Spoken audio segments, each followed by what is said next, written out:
O segundo tópico, nós vamos falar sobre o templo do milênio. Eu só quero abrir umas aspas aqui para a gente falar sobre estes templos. Os historiadores, né, a gente lê na Bíblia, a gente sabe que houve o tabernáculo que foi construído por Moisés, teve o templo que foi construído por Salomão, teve o templo que foi construído por Zorobabel, depois a reforma de Herodes, então o templo foi construído por 4 vezes, e depois o templo da grande tribulação e o templo do milênio. Não sabemos ao certo se o templo que a nação de Israel construirá na grande tribulação será destruído ou se esse templo do milênio é o mesmo templo da grande tribulação. Então nós sabemos que foram 4 templos construídos. Se foram construídos mais 2, um para a grande tribulação e mais um para o milênio, serão 6 templos construídos pela nação judaica. Mas, na minha opinião, eu acredito que o mesmo templo da grande tribulação será o templo do milênio. Acredito que eles usarão este modelo de Ezequiel para eles reconstruírem o templo deles. Então, o que nós tiramos de proveito para nós? É como esse estudo aumenta a nossa fé e a nossa esperança de estarmos com Cristo na eternidade e saber que há esperança para Israel. Porque se essas coisas todas hão de se cumprir, é claro que todas as promessas feitas à igreja, elas se cumprirão. Já cumpriram parte, nesse tempo, né? Já se cumpriram parte das promessas. Nós devemos continuar crendo e perseverando nas promessas feitas à igreja. Nós somos o Israel de hoje e devemos cumprir nossa missão em glorificar e santificar o nome de Deus e pregar o Evangelho. A nossa alegria é saber que nós faremos parte dessa história maravilhosa, pois no milênio, a igreja arrebatada, compostas de crentes, de cristãos, que ressuscitaram e daqueles que estiverem vivos no dia do arrebatamento, todos nós reinaremos com Cristo no milênio. Deus não revelou essa visão somente a ele, mas Deus já havia, ou revelou para Joel, revelou essa visão para Isaías.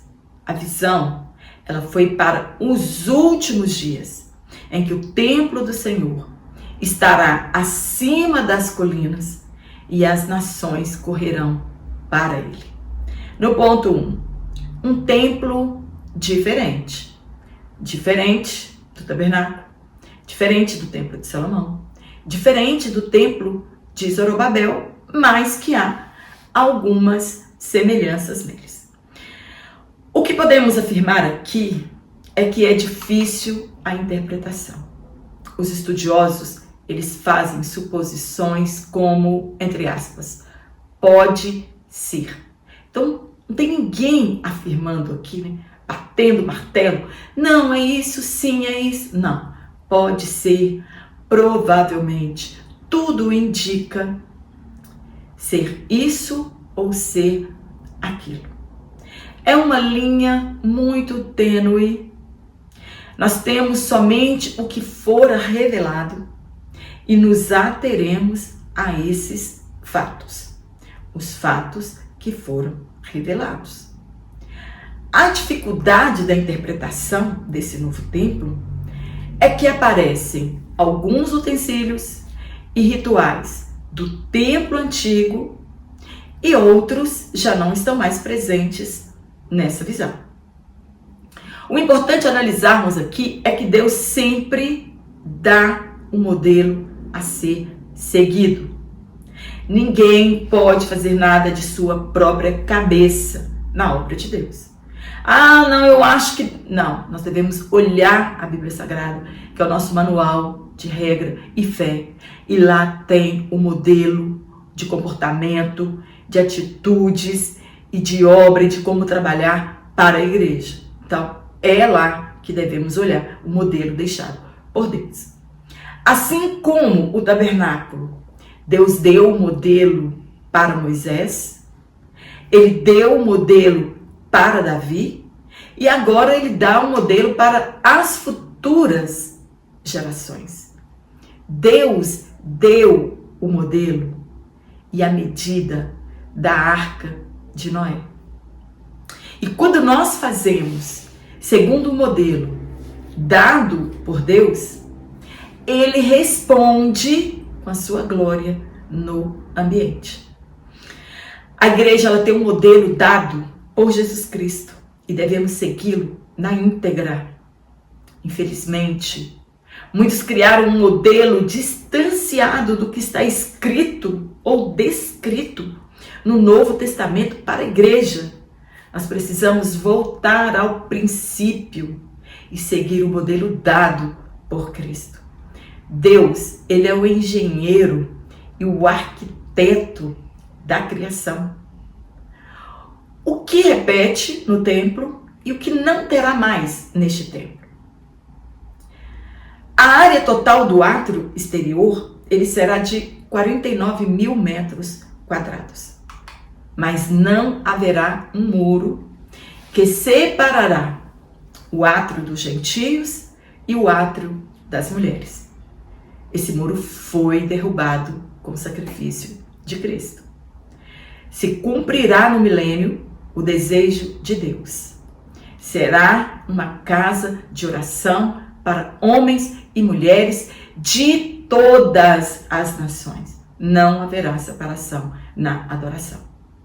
O altar de bronze no átrio interior, as medidas são diferentes.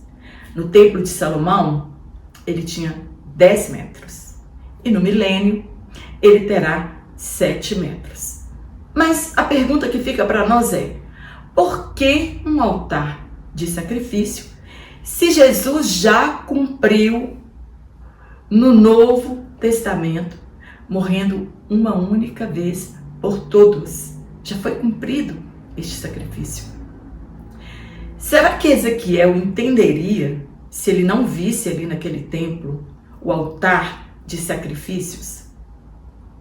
Não fora revelado a ele que um dia cessariam os sacrifícios, pois o Messias os cumpriram de uma vez por todas. Eles não sabiam que as festas, cerimoniais apontavam para Cristo e que aquilo todo um dia ia acabar. E se falasse isso para Ezequiel, ele não entenderia. Assim como algumas profecias nós também não entendemos, porque não foi revelado. Lá também haverá o quarto, onde os sacrifícios serão lavados. Haverá um altar no lugar santo, em frente do lugar santíssimo. Mas Ezequiel não menciona os pães da proposição. Cada lado deste templo terá 290 metros e a área total do átrio exterior e do tudo junto será de 49 mil metros quadrados, como já falamos. O texto não diz nada sobre um véu que separa o lugar santo do lugar santíssimo. Na cruz de Cristo, ele foi rasgado de alto a baixo e hoje nós temos livre acesso a Deus. Mas se Jesus estará presente entre eles, o véu não será necessário. Não há menção da arca da aliança ou do propiciatório, onde era espargido o sangue do sacrifício no dia da expiação. Não há menção. Não há menção do candelabro com 7 hastes, nem do altar do incenso, que representa as orações dos santos subindo até o Senhor. Mas se Deus estiver presente entre eles, não haverá necessidade de oração simbólica, porque Deus estará presente. A luz estará presente entre eles. É o que nós chamamos de a glória, a Shekinah de Deus. Quando ele viu a glória de Deus, Ezequiel, ele se prostrou com o rosto em terra. E o templo encheu-se com a glória de Deus. Como aconteceu quando Moisés dedicou o tabernáculo a Deus e na inauguração do templo feito por Salomão. A glória de Deus encheu este lugar. Todos os rituais dos objetos contidos no tabernáculo e no templo apontavam para Cristo. E ele já cumpriu todas estas coisas. No ponto 2, uma dispensação diferente. E como será diferente? Desde o Éden, Satanás está presente entre a humanidade. Mas aqui ele será preso por 1000 anos. Jesus mesmo reinará pessoalmente no meio das nações. O evangelho será pregado e as pessoas poderão resistir ou não ao chamado à salvação. É um novo templo. Não se sabe se será o que os judeus, como nós já falamos, construirão no período da grande tribulação e que será uma nova forma de adoração. Ezequiel não viu impurezas e muito menos pecado ali no templo ou profanação, como quando ele viu da primeira vez que ele foi levado em espírito no templo antes dele ser destruído. Ele viu uma nova terra e um templo glorioso. Assim como Moisés viu a terra prometida de um alto monte, Ezequiel também foi levado a um alto monte e de lá ele viu o novo templo, a nova terra e a nova divisão das tribos. É um texto de difícil interpretação. Por que o altar de sacrifícios, se Jesus já morreu por nós? Pode ser que serão sacrifícios memoriais. Pode ser que serão sacrifícios memoriais e como expressão de amor e devoção a Cristo. Assim como a ceia do Senhor é um memorial do sacrifício de Jesus feito por nós na cruz. Nada disso minimiza o que Jesus fez por nós na cruz. Tudo isso é apenas um memorial. Será um sacrifício literal em memória de Cristo, assim como a ceia do Senhor será celebrada, entre aspas, no reino do meu Pai ou no reino de Deus. Jesus disse, olha, eu não vou mais participar da ceia até que chegue no reino do meu Pai. Então, lá na festa também das bodas, haverá a ceia do Senhor. E aqui eu já comentei junto o ponto... Então agora o ponto 3. Um ritual diferente. A arca simbolizava a presença de Deus.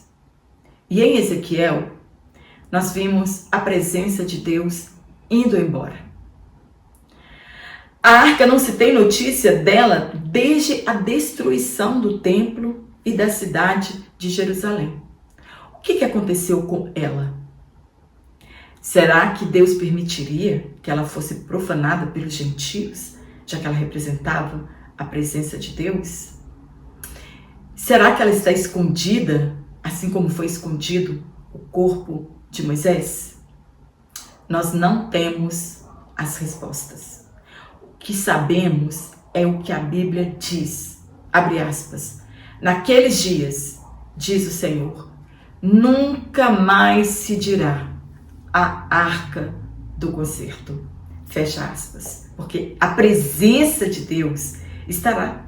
Quando a arca não estava no meio do povo, aquele povo chorava e gemia, porque ela representava a presença de Deus. Mas se lá o próprio Deus estará presente, não haverá necessidade da arca do concerto. Naquele tempo, Jerusalém será chamada trono do Senhor, e não sentirão falta da arca, e nem farão outra.